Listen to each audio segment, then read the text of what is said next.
पेडणे सातर्डा पुलाचेर एक टेम्पो उमटोवपाची घडणूक घडली। या अपघातात 5 जाण जखमी जाले। उपरांत तांकां उपचारा खातीर लागसरच्या हॉस्पिटलांत दाखल केले। पुलिसांनी घडणूक थळार वचून अपघाताचो पंचनामा केलो।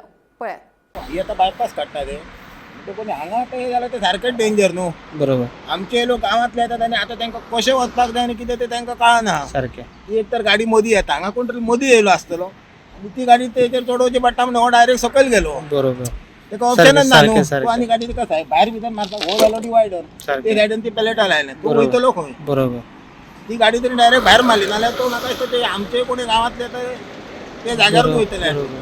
हे हेंच्यांनी आतां केला ते कितें तरी आमकां आतां 1.5 म्हयनो जालो उदीक ना। ओके 1.5 म्हयनो आमी आतां उदीक ना।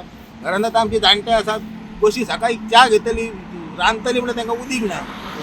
आतां हांव त्या भुरग्यां कडेन उलयलो तेन्ना आतां तेंच्यांनी खंयचें उदीक सोडलां तें जाणा। बरोबर काल बी आमच्या हांगा उदीकूच ना। होय न्हू ही तुमी परिस्थिती आतां कितें हांच्यांनी ठरयलां आनी कांयच कळना। ते म्हणटात मोपा उदीक वयता, आमच्या आतां 5च घरांचे उदीक मोपा वयता। बरोबर सारकें बाकीच्या अख्ख्या गांवांक उदीक येता। येता सारकें आमी हे तर उलयले, तो कितें उलयता काय म्हणटात। बरोबर पण हांगा लायटीचे खांबे आसा पण लायट ना काहीतरी हांगा कांयच तेंच्यांनी करूंक पळयना जाल्यार ते तांकां खबर आहा पेडणेकार मामा म्हणून न्हू।